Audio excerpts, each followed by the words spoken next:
we've spoken about it many times, and people are always, it always looks like people are always confused. Even the lipstick Muslims are confused. Sometimes they become, they accept it, and sometimes they don't.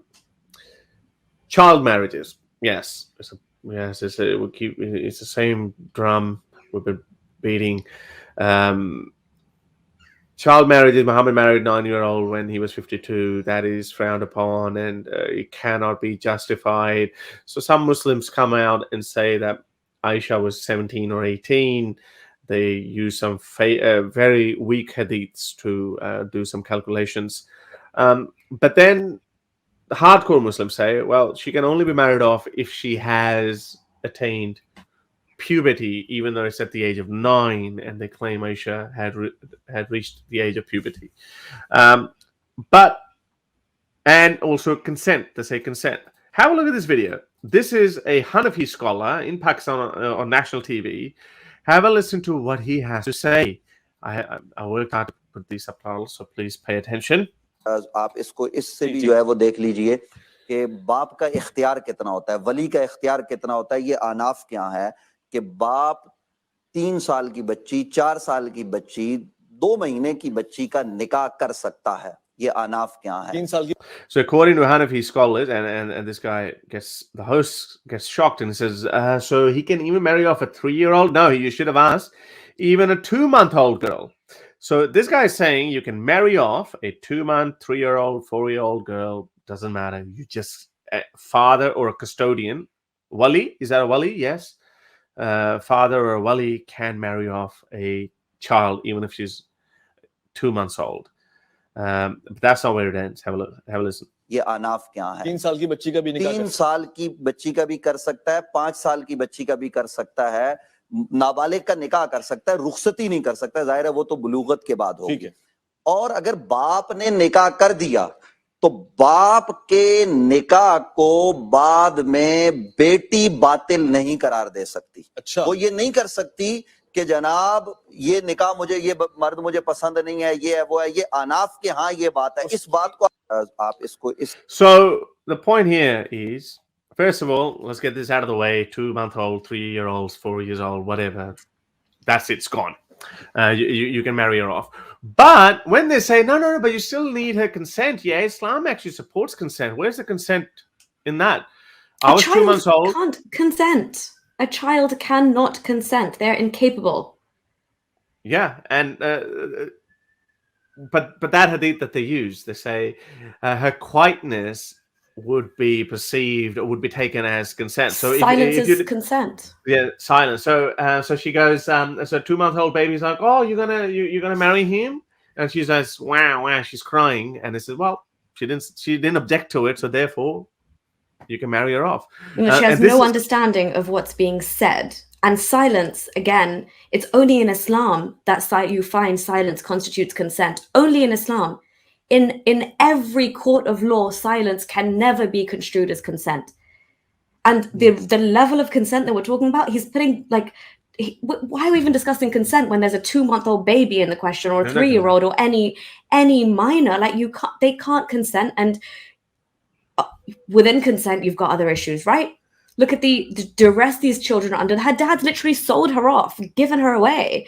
She's had no say in the matter. She can't fathom what's happening. She's just crying out for her next round of milk. And even, this is how they've trapped women, even when that woman grows up and realizes, I have been betrothed to a man my grandfather's age. How the hell do I get out of this situation? The Hanafi school chains you in to a decision that your father made before you could even have your first thoughts.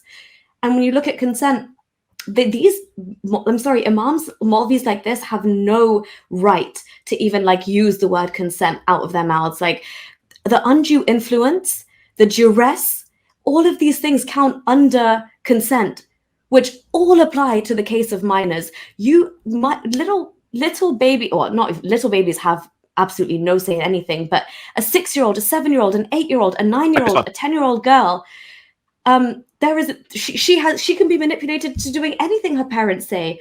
Your parents are who you trust. They are your source of love, protection, honesty, everything. Look, they are all you know. Now she's struggling. Yeah. Now she's saying, no, I don't want to go. That is clear protest. Clear but that's what it looks like. protest. And the forcing, That's-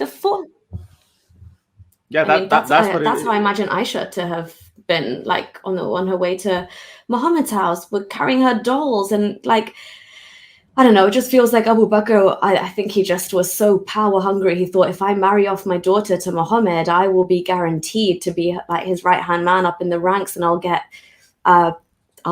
the mantle of Islam once he dies. You don't give away your daughter like that, man. But look at this. So if she grows up, even then she can't annul the marriage. She can't say, sorry, I don't like the husband. I was too young. I was not consulted in this major decision about my life. But no, apparently you can't. You can't. And contrary to Article 1 of the human rights, a right to your own life, a right to she's essentially held against her will for her entire life. No, for a decision that was made before she could even form coherent thoughts. This is Sunan Nasai 3221. It was narrated from Abdullah, blah, blah, blah, Abu Bakr and Umar, may Allah be pleased with them, proposed marriage to Fatima, Muhammad's daughter. But the Messenger of Allah said, nah, she's too young. This is really like he's so selectively like moral, isn't he, in his own terms? Yeah, exactly. So Abu Bakr, if he had any balls, he should have stood up and said, Aisha was even younger than Fatima. Yeah. It's like, but then he would have said, hey, I'm a prophet. Okay, he would have pulled his rank then. He would have said, yeah. I mean, this guy. The politics just for his own pleasure, at the expense of women, it's ridiculous. Just for his own pleasures, he made up rules as he went along. Like he destroyed the whole institution of adopting children just because he had the hots for his adopted son's wife. He destroyed the entire institution of adopted son. They say, it's another funny thing. They say that Prophet Muhammad came to get rid of evil practices of the society. Alcohol, that's alcohol. People lose themselves, so he banned alcohol. Gambling can destroy houses. Interest, or what's the other word for it? Usury.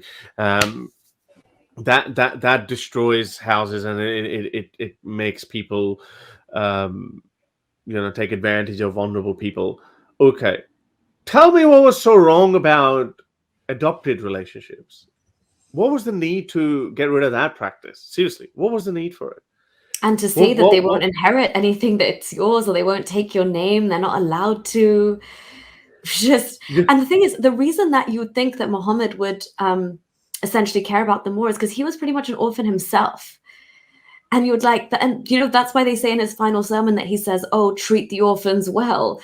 But he literally got rid of adoption and taking this person into your family home as a member of your family, as opposed to keeping this clear divide between, these are my biological children, and this is a child that is allowed nothing. He's just here temporarily, but he's not my next of kin. He's not my blood. He doesn't get my name. He doesn't get my property, all because he wanted to marry Zainab.